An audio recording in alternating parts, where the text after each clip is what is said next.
Coach, you start us off. Oh, first, I got to congratulate Michigan. You know, we played them, 6 times this year. So just dog fights, and they're well coached, tough kids, a lot of older kids, but you could tell they play with belief. To come into this regional with our history and tradition at home, they didn't seem to bother them at all. So I give Eric and his staff and those players a lot of congratulations. They made a great run late, and I'm sure it was fun for them and their fan base. Obviously, extremely proud of this group. You know, we were in this group, in this room, a little over a year ago, right? And we watched the selection show, and we were kind of on the outside looking in, which just is not normal for this place, and not why these guys come to the University of Louisville. So for the juniors and the sophomores and the freshmen, to experience this was huge for our program, especially moving forward. But, you know, before we worry so much about moving forward, I want these guys to enjoy it, because they're the ones that put in the work and they believed, and it was fun. You know, it's not supposed to be easy, and it sure wasn't for this group. But I think they're better off for it, and they'll have better memories for it. And I would hope we continue to win fans over one game at a time. All right, we'll take questions for the two players first. Remember, there's mics around them. Cam, just what was going through your mind as you watched Levi? Well, I guess go back to as you watched Jack. They ruled him safe, and then Levi gets the hit. What's going through your mind as you step up there? Yeah, you know, Peyton, he's been doing that all year long for us, you know, coming through in the clutch, and, you know, that double is huge, and, you know, got the runners in scoring position, and my man Levi here, you know, having a hell of a day today, and kept it going with the nice little single or double. Can't remember. Was it single? Single. And then I was walking with the plate, and, you know, my last at bat, you know, I had a chance to drive some runs in, and I didn't come through for the guys, and, you know, I wasn't about to let that repeat, and, you know, I just want to do it for all the seniors and the rest of the guys, you know, part of this group, and we're just one big family, and, you know, I just couldn't ask for anything else from the guys. Cam, it looked like you let the kid who caught the ball keep it. Was there any thought in your mind like, hey, I want to hold on to that one? No, not at all. You know, that's probably a special moment for that kid. You know, that moment's special enough for me. That's something I'll probably remember for the rest of my life, and just really grateful for that moment. Cam, I think you went the last 13 games of the regular season without a homer, and you hit 4 in 5 days here, or 5 games. Was there a change, or have you made any kind of an adjustment? Yeah, I'll give all that, you know, credit to the coaches, and, you know, Coach Snyder, Coach Vrabel, and Coach Mack. You know, they've had the full trust in myself and my abilities, and, you know, they just kept telling me, you know, just to believe in myself and have that confidence walking up to the plate. And, you know, there are some mechanical changes, you know, that I came in this weekend with, but I'm just glad that work, you know, paid off. And, you know, we as a whole collective group, you know, we went to work this past week, and I'm just glad that it really paid off. Can you elaborate on your mechanical change? Yeah, you know, I switched up where my hands are. I put them a little further back. You know, I stopped doing a little wiggle, just kind of kept them more still, just, you know, more relaxed at the plate. Shorten up my stride a little bit just so I could put my foot down and see the ball better, and you know, just want to be on time for any pitch. So. I believe it's a 2-2 pitch. Are you looking for a certain pitch there, a certain zone? And you obviously knew you got it as soon as you hit it. Yeah, you know, that pitcher, I'll give him credit. You know, he really good, really talented pitcher. You know, he started me off with a couple of changeups at bat. You know, I think I worked it to 1-2 count, 2-2 count. I fouled a ball off my ankle, and you know, I really told myself, man, I really got to stay back because my ankle's really bugging me right now. Like, it really hurt. So I think that honestly helped. You know, sit back on that slider he threw, and you know, I just put full faith in my swing, and put the bat on the ball, and just watch it go. You recognized the slider out of his hand? Yeah, I did. You know, I saw it at the hand, and just knew I had to stay short to the ball and threw it, and don't try and do too much. You know, when I try and do too much, that's when my swing gets out of whack. So. Levi, after the first game, when you guys struggled to get hits with 2 outs, I mean, something switched, and you were clearly a big part of that, both in the first and then obviously again in the eighth. Can you just talk about what change happened or why you guys were feeling that way at the plate with 2 outs? Really just doing it. When the other guy goes down, just trying to pick him back up. So really there wasn't much more thought than don't be selfish, don't get big. Kind of just stay middle the other way. If he throws a fastball in, I'm going to get jammed or foul it off. And then really just picking up the guy, picking up my teammate. Levi, given how last season for you went, even the first few weeks of this season, how does it feel to have the final 2 months of the regular season that you have, and then have the game-tying hit that set up the go-ahead home run? It makes you kind of just forget about everything that has happened in the past. So that stuff happened for a reason. I think I still have some things to learn about it, but I mean, living in the moment now, it's pretty awesome moment. If I could just expand on that with Levi, because I think a lot of people can learn from it. I use the phrase a lot. Sometimes when you lose, you actually win. And, his junior year was tough. I mean, you could say he lost last year. I mean, all the expectation. I was guilty of it, man. I built this kid up to be a superstar because I knew how talented he was, and I felt partly responsible.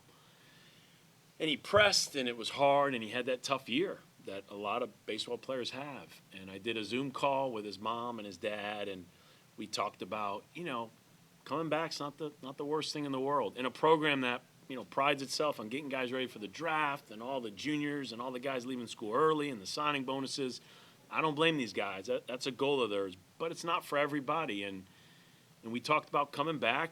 You got to get better. You got to be more consistent if you're going to play pro ball. But, hey, you can get a degree. And here's a kid who showed up when we were preseason #1 in the country. And 17 games in, COVID took that from us. And then, we don't get in the postseason last year. So I just felt like, man, there's a lot of positives if you come back. And you still got to do it. I can't overpromise things, but it's really fun when kids or parents trust you and it's part of life and they learn from it. And now look what this guy's getting to experience. I mean, these are lifetime memories, not just for him, his parents, and his family and his friends. I remember senior weekend. I don't know how many people you had out there, but I don't know how a kid from Iowa has more people than anybody else on senior weekend. I mean, it was an army of people here. And so to me, it's just a lesson for a lot of people to learn, that when you go through tough times and you're in the storm, a lot of good can come out. But, you just got to take it one day at a time. And as a coach who I said I was going to handle him a little differently this year and really was just stay out of his way and not overcoach him, just let him play. I mean, you guys see his talent day in and day out. And we sat in this room before the year started, and I said, I think we have the best center fielder in the country. And the kids who play with him every day and the coaches who get to coach him and the fans who get to see him more often than others, I mean, this has been a fun year to watch this guy grow and shine because he's been a superstar for us. Brett and Brody. For both the players, you heard your coach just now talk about the selection show last year and being on the outside looking in, and he talked about resetting a standard at the beginning of the season. What does this step for the program mean to you guys to get back here? Yeah, it was a goal of ours to get back to this point. We just really worked hard all off season long. Put our heads down, and we knew we had a talented group, and I think just the biggest thing this year was just our unity together. We're one big family, like I said before, and I think it just shows. And I'm excited to see what this group can do, moving forward, and even years moving forward from now on. I think that we did reset that standard, and I think that this is a great, stepping stone forward. Yeah, I would just say coming back, just kind of wanting to come back to leave the program better than I could have left it last year. I think that was one of my goals for this season. And sorry, like Cam said, it's just a family atmosphere this year. Team's a whole lot closer, and just hope to keep building on this and kind of build off of what the players before us have brought. Cam, when you hit it, it seemed like you knew it, and you took a while to get to first, but your teammates were going crazy over there. What was going through your mind as you go around there, and did you get a chance to savor just a little bit of it? Yeah, I knew I got it. I just remember sticking my hands up. Dr. Kevin Elko talks about putting your hands up, and that's something that we did this weekend, as a group, and we're going to keep doing it. I just remember sticking my hands up, looking at the guys, and I felt like I locked eyes with every single one of them. It was just a great feeling. I might have taken my time getting the first, but I definitely, sprinted the rest of the way to get back to the guys, and I don't know, just that moment, I think it was just something that we're all going to remember. Did that helmet hurt, though? I mean, there was a lot of pushing and shoving going on when that helmet came on. Yeah, I probably just went numb. I don't remember putting that helmet on, but, as great of a moment it is for myself, I'm just happy for the guys and for this team and the coaches and the fans, and it's great that I hit the home run, but, it could have been anybody, and I'm just glad that, we stuck to it, and we did face some adversity today, and I'm just glad that we came through and we just showed our toughness and our grit, and I'm just glad that we came out with the W. Do a couple more, Michael. Coach has talked about playoff hockey quite a bit. You walked in here, you're wearing the hockey jersey. What's that mean to be able to support that right now? It means a lot. Something that Coach Mack's been preaching, a couple of weeks before the postseason started, just treating every game as if it's Game 7, and I think that really helped us this weekend, facing adversity, after that second game and having our backs against the wall. But, I think it just helped us be more comfortable. And, this jersey, it's pretty cool. It's Lamar Jackson's hockey jersey, and I don't know where we got it from, but it's pretty cool. I've seen other guys wear it, and, I think it's a pretty cool moment for themselves, and it's pretty cool for myself, but I don't know. It's just pretty cool. Tim, take the last one. Cameron, what would have been your most dramatic home run before today? Most dramatic, I'll probably just say my first career home run here. I thought that was pretty special. I did on the day my grandma passed away, so that's probably why it's special. All right, you guys can go. We'll go to Coach. Go ahead with Coach.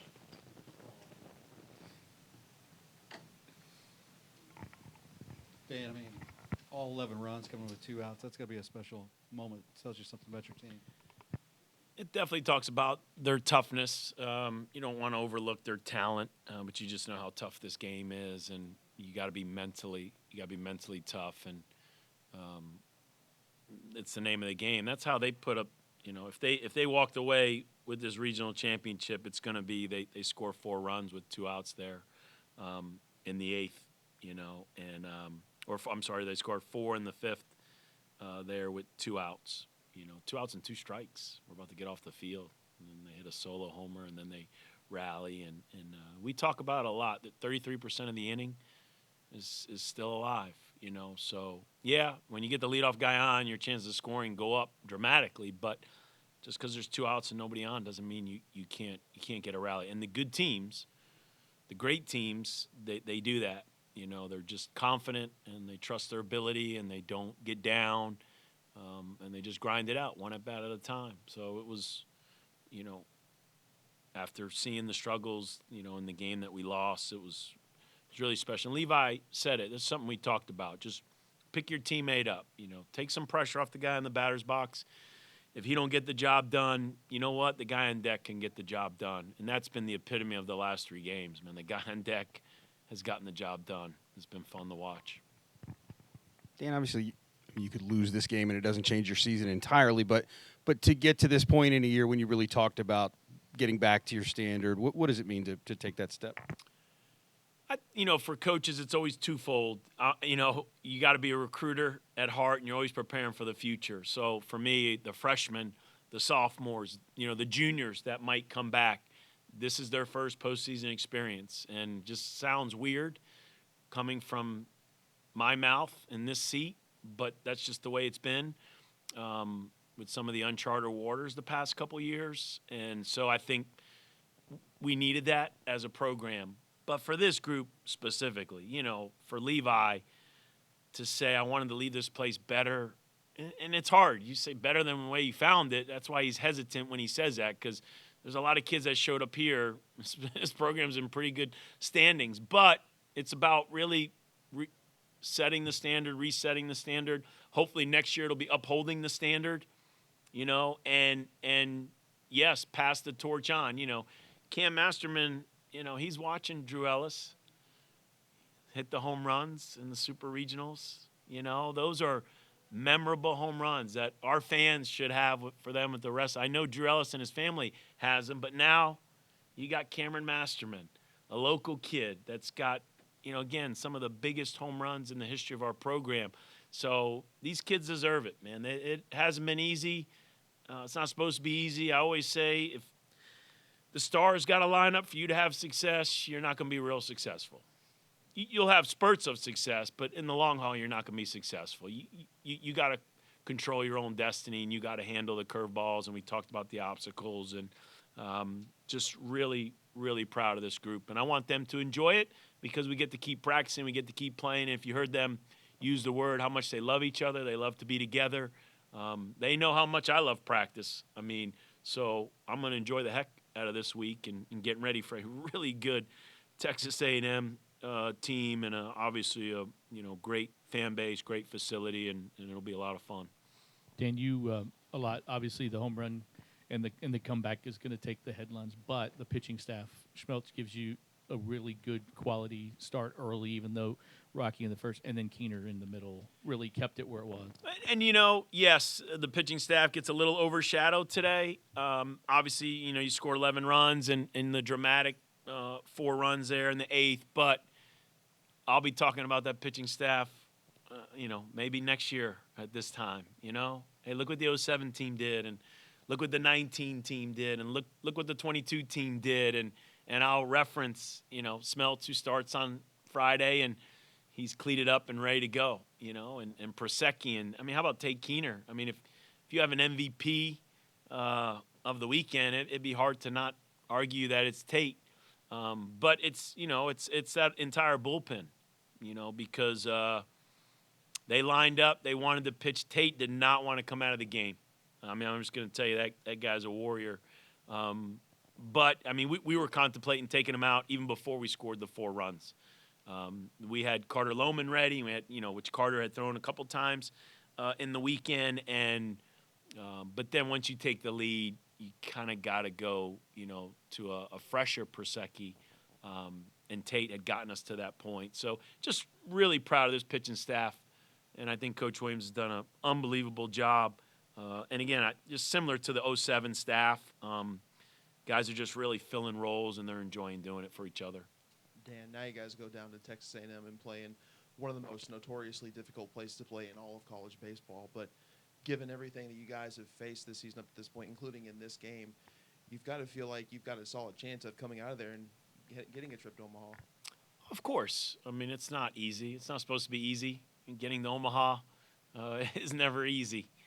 You have to enjoy the challenge and enjoy the path. And like I said, for us, it's celebrate today, and let's prepare. Let's just prepare to play good baseball and not get ahead of ourselves. But it's a really neat fan base. It's an unbelievable facility. It's going to be a great memory for our kids. Let's just go down there and compete and play good baseball. Let's not get caught up with winning. And definitely we won't talk much about Omaha at all. I've lived through many super regionals. It is the most exciting weekend in all of baseball. I'm just telling you. The Omaha is awesome. Don't get me wrong, Omaha is awesome. But I'm telling you, the 8 super regionals going on are the most intense, most exciting brand of baseball you'll ever get to experience. So I'm going to make sure our kids are ready to enjoy that experience and compete.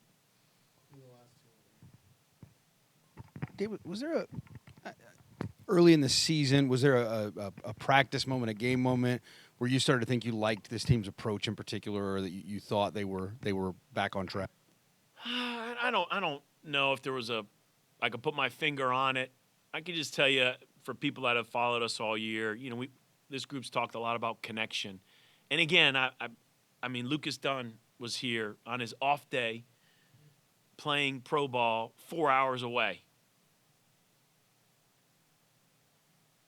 Drove 4 hours on his off day to be a fan. But he's more than a fan. He's part of the family, right? Trey Leonard drove up from Troy where he finished his season. So, like, I love that group last year. I mean, I love those kids. We were short in some areas. There's a fine line between winning and losing. I felt like one of those areas as a coach was connection. And again, that was just part of the hand we were dealt. But I wanted to make sure we did everything in our power to help these kids connect. And so from Labor Day weekend to the fall retreat, to big league camp, to the senior junior meal, the classes have gotten so big because of COVID and the fifth year guys. I mean, I had to have a senior night at my house and a junior night at my house. I've never split it up like that. I had to split it up just to do all the things we do. And really, the credit goes to the kids because they were intentional about that. They're the ones that saw what the group was missing the year before, and they were intentional about. So you got to give Metzinger and that older group, and you got to give them a lot of credit because they were very intentional about the connection piece and just making sure that there was a closeness there. And you do, man. You have to love each other. It's a word we talk a lot about in this program, but man, these are your brothers. And when you come to college, as we sell college to these really talented high school kids, I mean, no disrespect. I have an awesome group of friends from high school, and we're still very tight. I'm on a text chain with them, and they make you laugh.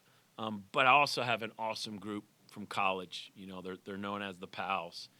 And, that bond you build from playing a college sport with other players is just – oh my gosh, I just hate when kids miss out on that. So you want those kids to really embrace that connection and the love and the bond that they're able to build. And these are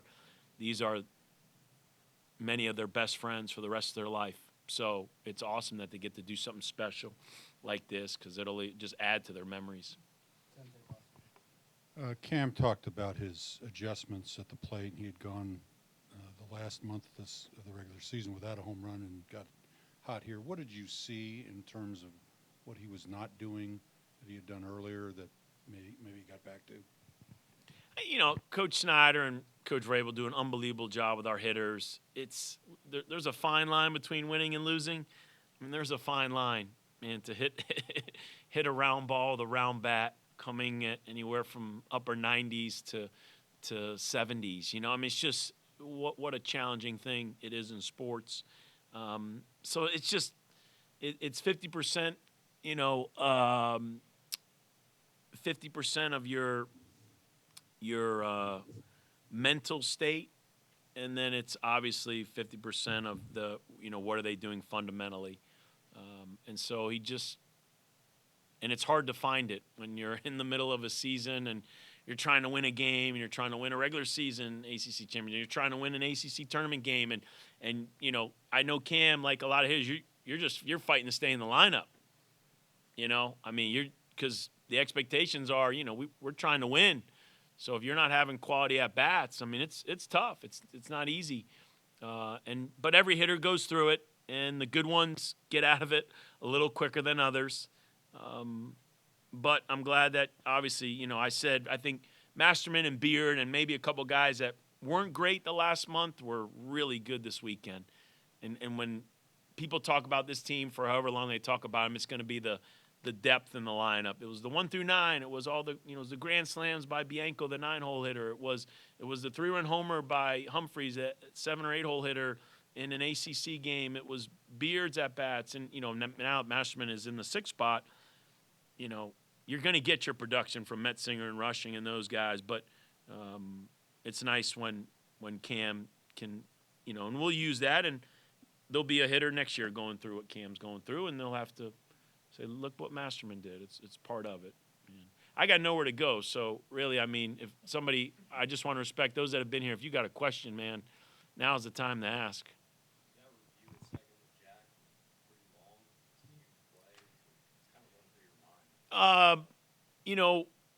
we talk a lot about running the bases. I wasn't a home run hitter, so I don't know what it feels like to know that it's out. So I don't mind when Cam and those guys, and there's a balance between celebrating. You don't want to ever show up the opponent. It must be an awesome feeling for those guys that know it's a home run. But Jack doesn't elevate the ball as well as others. He hits a lot of line drives, which is why he probably leads our team in batting average. So when he hit that ball, from my angle, I was hoping it was out, but unfortunately it just wasn't high enough. And I thought he ran hard for the most part. We talk a lot about 2 out of the box. It's always 2 out of the box. We talk about head first sliding. We referenced a play last night in our game notes this morning.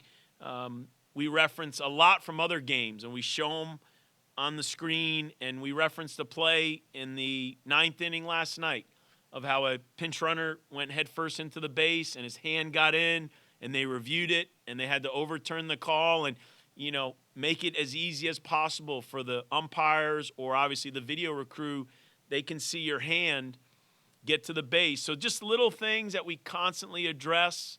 And you know what? I've lived with it now for years when they go to the headset and it's, I don't know. I don't really, I'm a spiritual person, but I don't say a prayer, nothing.